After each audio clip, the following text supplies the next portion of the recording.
Time तो पहला वाला बच्चा पैदा हो गई तो उनके लिए मैं not even not listening to him how can he deliver spontaneously the gynaecologist knows कि वर्ड जल्दी से डॉक्टर ਨੂੰ ਵੀ ਨਹੀਂ ਬੁਲਾ ਰਹੇ ਤਾਂ ਇੱਕ ਤਾਂ ਡਾਕਟਰ ਕੰਡਕਟ ਕਰੇਗਾ ਡਿਲੀਵਰੀ ਇੱਕ ਉਹਦੇ ਨਾਲ ਪੀਡੀਆਟ੍ਰਿਸ਼ੀਅਨ ਕਰ ਹੋ ਰਿਹਾ ਪ੍ਰੀ ਟਰਮ ਤੇ ਐਪਗਾਰਡ ਸਕੋਰਿੰਗ ਕਰੇਗਾ ਉਹਨੂੰ ਨਾਲ ਦੀ ਨਾਲ ਪਾਏਗਾ ਵੇਟ ਥੋੜੀ ਕਰੇਗਾ ਵੀ 28 ਵੀਕਸ ਬੱਚਾ to the patient's relatives.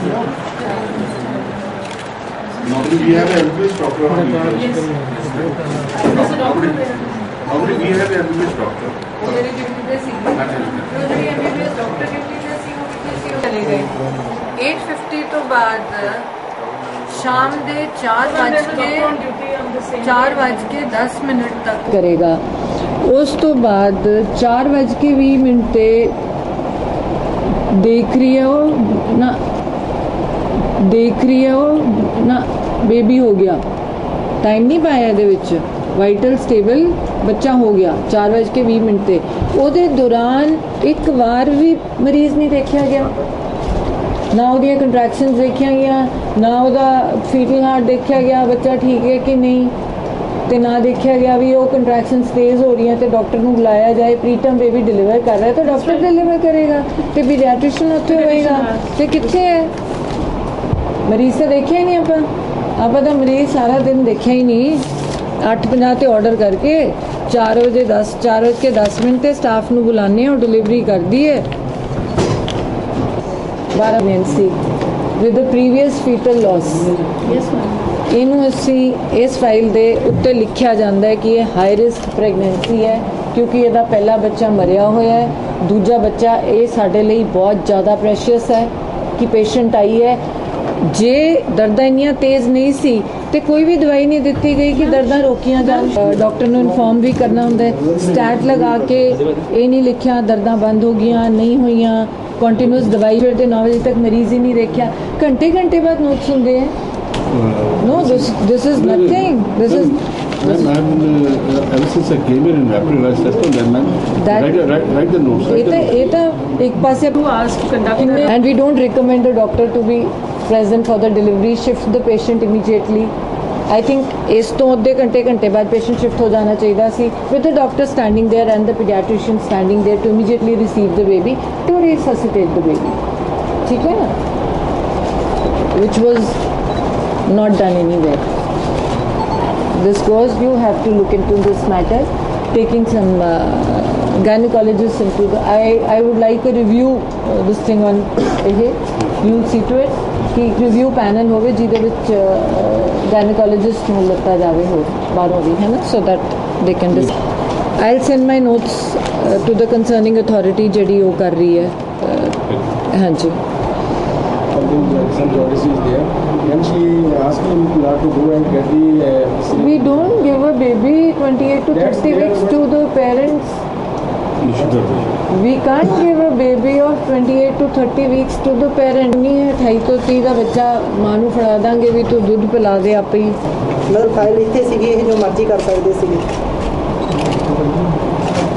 about 25 this is just by mistake and overwriting is 24 ਲਿਖਿਆ ਗਿਆ ਸੀ 25 this was the what doctor was ਇੱਥੇ 9 am ਨੂੰ 9 pm ਕੀਤਾ ਹੋਇਆ there lots of cuttings ma'am ਇਹਨਾਂ ਨੇ ਬਾਅਦ ਚੋਂ ਫਾਈਲ ਜੋ ਕੀਤਾ ਹੋਇਆ ਹੈ ਫਾਈਲ ਇਹਨਾਂ ਕੋਲ ਸੀਗੀ ਸਾਰਾ ਇਹਨਾਂ ਨੇ ਬਾਅਦ ਚੋਂ ਕੀਤਾ 24 ਤਰੀਕ 25 ਤਰੀਕ ਬਣਾਈ 4 ਤੋਂ 7 ਬਣਾਇਆ ਇਹ 7.05 ਤੋਂ 7.25 ਕਿਹਾ ਸੀਗਾ ਕਿ ਗਾਇਨੀ ਵਾਰਡ ਪ੍ਰੀਟਮ ਡਿਲੀਵਰੀ ਪਈ ਹੈ ਜਿਹਦੇ ਲਈ ਤੁਸੀਂ ਆਣੇ ਬੱਚਾ ਰਿਸੀਵ ਕਰਨ ਕਿਉਂਕਿ ਨਹੀਂ 8 weeks to 30 weeks ਦੀ delivery with the previous loss this is a precious pregnancy ਜਿੱਥੇ ਪਹਿਲਾ ਬੱਚਾ ਮਰ ਚੁੱਕਿਆ ਦੂਜਾ ਬੱਚਾ 30 ਹਫ਼ਤਿਆਂ ਤੇ ਆ ਰਿਹਾ ਹੈ ਮੈਮਬ੍ਰੇਨ ਰਪਚਰ ਹੋ ਗਈਆਂ ਹੈ ਕੀ ਪੀਡੀਆਟ੍ਰਿਸ਼ੀਅਨ ਤੋਂ ਸਵਾਏ ਉਹਨੂੰ ਹੋਰ ਕੋਈ ਰਿਸੀਵ ਕਰ ਸਕਦਾ were you called were you informed when were you informed ਤੁਸੀਂ ਬੱਚੇ ਨੂੰ ਸਭ ਤੋਂ ਪਹਿਲਾਂ ਕਦੋਂ ਦੇਖਿਆ patient on Sunday ਨੂੰ deliver patient was sent to the ward and I saw the patient ਤੇ ਤੁਹਾਨੂੰ ਲੱਗਿਆ ਨਹੀਂ ਕਿ 28 ਤੋਂ 30 ਹਫ਼ਤਿਆਂ ਦਾ ਬੱਚਾ ਹੈ ਕਿ ਮੈਂ ਇਹਨੂੰ 2 kg was the weight and unilateral reflexes are normal that's why I took the child in ward for 30 weeks ਤੇ ਤੁਸੀਂ ਬੱਚਾ ਹੈਂਡਓਵਰ ਕਰ ਦਿੰਦੇ ਹੋ ਪੈਰੈਂਟਸ ਨੂੰ no ma'am it was in the pediatrics ward ਇਹਨਾਂ ਨੇ ਇੱਕ ਦਿਨ ਵੀ ਨਹੀਂ ਪਾਇਆ 25 ਤਰੀਕ ਨੂੰ ਇਹਨਾਂ ਨੇ सुइयां भी लाती है, सब कुछ करता है। मैम ਤਾਂ ਹੈ ਨਹੀਂ ਸੀ ਕਿ ਮੈਮ 25 ਤਰੀਕ ਚੈੱਕ ਕਰਾ ਕੇ ਬੱਚੇ ਨੂੰ ਉਹ ਕਹਿੰਦੇ ਸਿਰਫ ਅੱਜ ਦਾ ਦਿਨ ਰੱਖਣਾ ਪੈਣਾ। ਉਹਨਾਂ ਨੇ ਜਿਹੜੀ ਨਰਸ ਨੇ ਡਿਊਟੀ ਸੀ ਮੈਮ, ਉਹ ਨਰਸ ਨੇ ਆ ਕੇ ਸੁਈਆਂ ਕੱਢੀਆਂ, ਉਹ ਨਰਸ ਨੇ ਆ ਕੇ ਉੱਥੇ ਰੋਲਾ ਵੀ ਪਾਇਆ। कर सकता मैम इन्ना ਸਾਨੂੰ ਦੱਸਿਆ ਨਹੀਂ ਗਿਆ, ਕੁਝ ਨਹੀਂ। 12.9 ਜੋ ਵੀ ਨਾ ਤੁਸੀਂ ਬੇਟਾ ਫੋਟੋਥੈਰੇਪੀ ਕਹਿ ਰਹੇ ਹੋ, ਤੁਸੀਂ ਕਹਿ ਰਹੇ ਹੋ 12.9 ਇਹਦਾ ਹਾਂਜੀ ਮੈਮ 24 ਬਿਲੀਰੂਬਿਨ ਹੈ ਨਾ 24 ਨੂੰ ਨਾਈਟ 24 ਦੇ ਨਾਈਟ ਰਾਤ ਨੂੰ ਵੀ ਪਾਇਆ ਸੀ ਉਹਨੂੰ ਉਸ ਮਸ਼ੀਨ 'ਚ। ਮੈਮ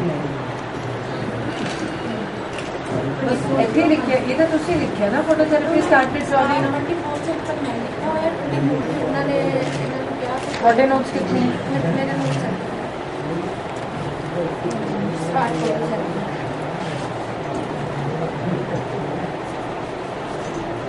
ਤੇ ਤੁਸੀਂ ਐਡਵਾਈਸ ਨਾਲ ਦੇ ਜਿਹੜੇ ਸਾਰੇ ਉਹਨਾਂ ਦੇ ਬਿਆਨ ਹੋਏ ਸੀ, ਉਹਨਾਂ ਨੇ ਵੀ ਇਹ ਕਿਹਾ ਸੀ ਕਿ ਅਸੀਂ ਬੱਚੇ ਨੂੰ ਫੋਟੋਥੈਰੇਪੀ 'ਚ ਪਾਉਂਦੇ ਸੀ, ਵੇਟ ਕਰ ਲੈਂਦੇ ਸੀ, ਫਿਰ ਪਾ ਦਿੰਦੇ ਸੀਗੇ। Ma'am, independent witnesses, they have given the statement. ਨਾਲ ਦੇ ਨੂੰ ਪੁੱਛ ਲਾਂਗੇ ਫੈਮਿਲੀ ਮੈਂਬਰਸ ਨਾਲ Yeah, but that is not. ਤੁਹਾਨੂੰ ਕੀ ਲੱਗ ਰਿਹਾ ਸੀ ਬੱਚਾ ਤੜਫ ਰਿਹਾ, ਨੀਂਦਾ ਹੋ ਰਿਹਾ ਸੀ, ਕੀ ਹੋ ਰਿਹਾ ਸੀ? ਮੈਮ ਉਹ ਮਤਲਬ ਉਹਦਾ ਰੋਈ ਆ ਰਿਹਾ ਸੀਗਾ, ਫੀਡਨੈਸ ਹੀ ਲੈ ਰਿਹਾ। ਹਾਂਜੀ ਰੋ ਰਿਹਾ ਸੀ ਕਾਫੀ। ਤੇ ਮਤਲਬ ਇਹਨਾਂ ਨੇ ਕਹਿਆ ਦੁੱਧ ਨਹੀਂ ਬੱਚੇ ਨੂੰ ਦੇਣਾ ਹੈਗਾ, ਦੁੱਧ ਮਤਲਬ ਉਸਨੇ ਦਿੱਤਾ ਨਹੀਂ ਇੱਕ ਵਾਰੀ 25 ਤਰੀਕ। ਉਦੋਂ ਕਦੋਂ ਸਾਨੂੰ ਲੱਗਦਾ ਸੀ ਨਾ, ਤਾਂ ਮੈਮ ਕਦੋਂ ਸਾਨੂੰ ਲੱਗਦਾ ਸੀਗਾ ਅਸੀਂ 12 ਨੰਬਰ ਕਮਰੇ 'ਚ ਡਾਕਟਰ ਸੀਗੇ ਤੇ ਲੇਡ ਡਾਕਟਰ, ਉਹਨਾਂ ਨੂੰ ਚੈੱਕ ਕਰਾਇਆ ਸੀਗਾ, ਉਹ ਕਹਿੰਦੇ ਬੱਚਾ ਸਹੀ ਆ, ਕਹਿੰਦੇ ਤੁਸੀਂ ਐਵੇਂ ਡਰੋ ਨਾ। ਤੇ ਮੈਂ ਕਿਹਾ ਅੱਛਾ ਅੱਛਾ ਮੈਡੀਕਲ ਅਫਸਰ ਜਿਹੜੇ ਡਿਊਟੀ ਤੇ ਸੀ ਤੁਸੀਂ ਸਟੇਬਲ ਹੈ? ਸਟੇਬਲ ਦੇ ਵਿੱਚ ਬੱਚੇ ਨੂੰ ਕੁਝ ਨਹੀਂ ਹੋਇਆ, ਬੱਚਾ ਬਿਲਕੁਲ ਠੀਕ ਹੈ।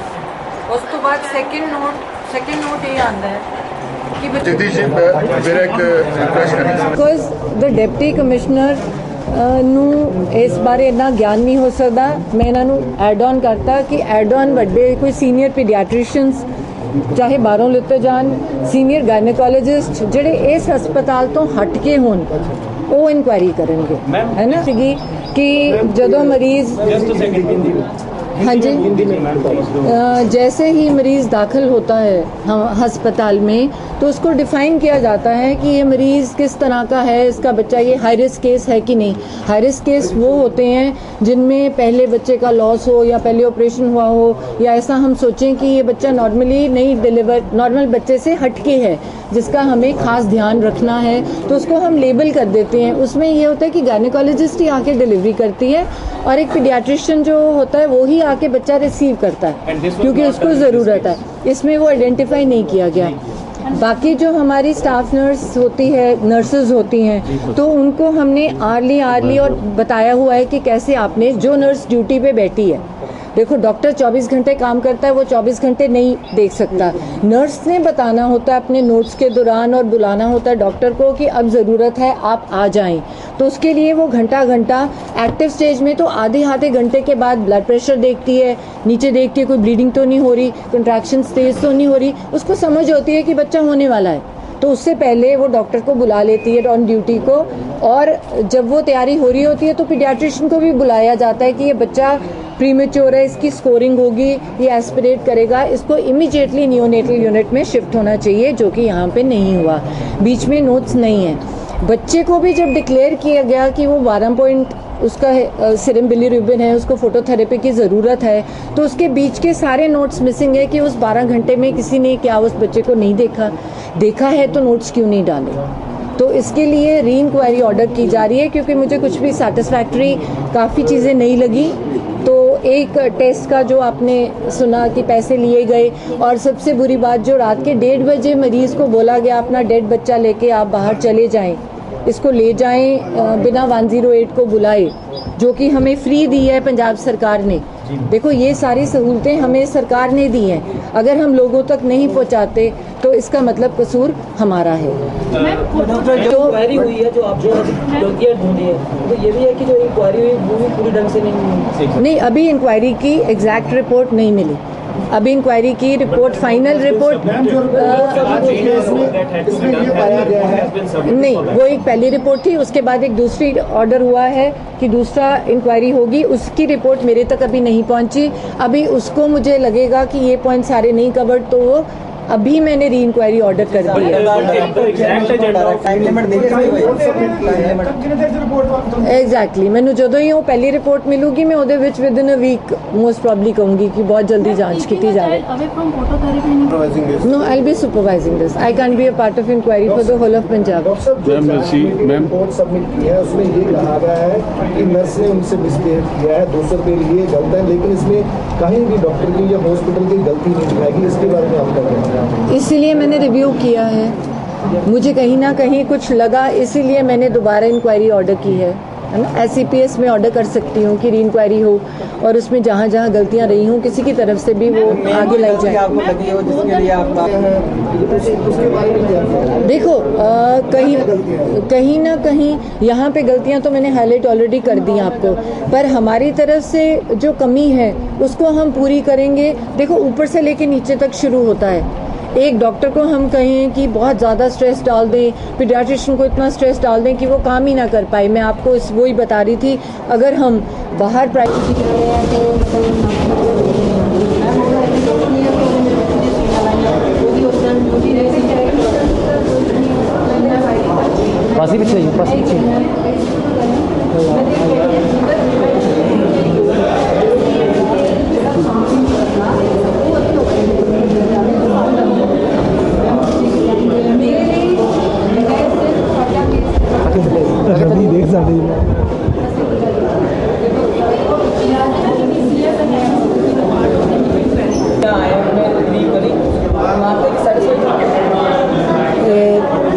मैम तो इंक्वायरी पे आए हैं, ये बोल के गए हैं कि हम आपका साथ देंगे।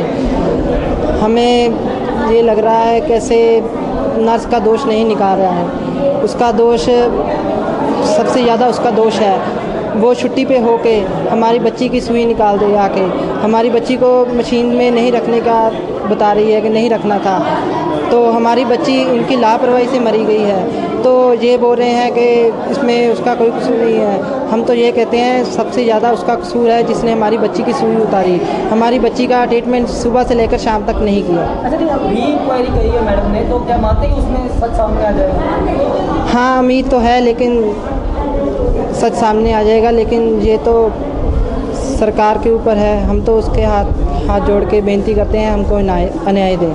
नर्स के समर्थक उन्होंने अपनी पत्नी के चरित्र पर भी कई इल्ज़ाम लगाए हैं, जो पहले शादी हो चुकी है, पहले भी वो फ्रॉड करती रही हैं, क्या कहना चाहेंगे आप? सर देखो, पहले शादी हुई कि नहीं हुई, ये हमने तो लव मैरिज कराई है, इसमें पिछली हमारी जाति मामले में इसको दखल देने की कोई मतलब है नहीं, तो आप वो पिछले जाति मामले में दखल दे रहे हैं। ये तो हमारी बच्ची का मामला है, हमारी बच्ची की हुई है, तो इसका हमें इंसाफ चाहिए। हमारी पिछली ज़िंदगी में ये तो गलत बात है जो पिछली ज़िंदगी में हमारे दखल दे रहे हैं। अच्छा, वो कह रहे हैं कि पहले फ्रॉड भी करती थी, शादी अलग हुई और फ्रॉड लगना। मैं तो ये कहना चाहता हूँ, पहले उसके घर में जो सास और ससुर थे उसके झगड़े होते होंगे आपस में, मोहल्ले में तो होते रहते हैं झगड़े, तो झगड़े में ऐसा हुआ होगा, लेकिन हमें नहीं इतनी नॉलेज है उसके पिछले मामले में। हमें इस बार का मालूम है कि हमारी बच्ची की डेथ हुई है। वो कहते हैं कि जैसे आप सरकार की जैसे आपको 1 लाख मिला है, कहीं ना कहीं ये भी मामले है कि जान का इल्ज़ाम लगा है। मैं तो ये पूछना चाहता हूँ, कोई भी बच्चे को अपनी माँ मार सकती है।